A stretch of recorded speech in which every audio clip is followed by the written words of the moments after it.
Bonjour Monsieur Théron. Bonjour. Vous reconnaissez des ambitions fortes dans cette seconde partie, lesquelles? La paix, la République sociale, l'égalité des droits, la transformation du modèle de production, ce sont des orientations importantes et nécessaires. Mais là encore, je pense qu'il faut les relier encore davantage à la réalité quotidienne des gens, des travailleurs, des salariés. Vous dites notamment que la paix est aussi une question sociale. Absolument. La paix n'est pas seulement un sujet diplomatique. Les logiques de guerre et de réarmement ont des conséquences directes sur les budgets publics, les politiques sociales et les conditions de vie. Quand les milliards vont vers la confrontation, ce sont souvent les services publics et les politiques sociales qui reculent. Défendre la paix, c'est aussi défendre les besoins humains. Et concernant la République? La République ne peut pas rester un principe abstrait. Pour beaucoup de citoyens, elle semble aujourd'hui lointaine, parfois impuissante, face aux inégalités territoriales et sociales. Une République réellement sociale doit garantir un accès concret aux services publics, l'égalité entre les territoires et une véritable capacité d'intervention citoyenne. Vous insistez aussi sur les inégalités dans le monde du travail?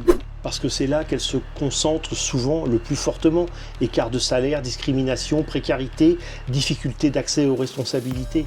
L'égalité des droits doit devenir une réalité concrète dans l'entreprise et dans l'emploi.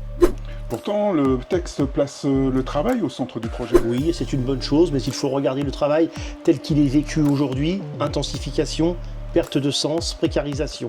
La question n'est pas seulement de valoriser le travail, mais de transformer ses conditions d'exercice et surtout de renforcer le pouvoir des salariés. Vous parlez aussi de démocratie économique. C'est essentiel, on ne peut pas parler de nouveaux modèles industriels ou écologiques sans poser la question du pouvoir dans l'entreprise. Qui décide? Qui oriente la production? Qui arbitre les priorités?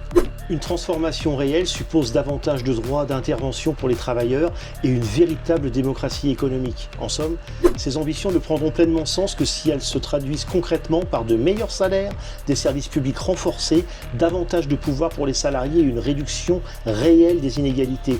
C'est à cette condition que pourra s'ouvrir une nouvelle étape de progrès social, démocratique et écologique. Merci Monsieur Théron. Merci.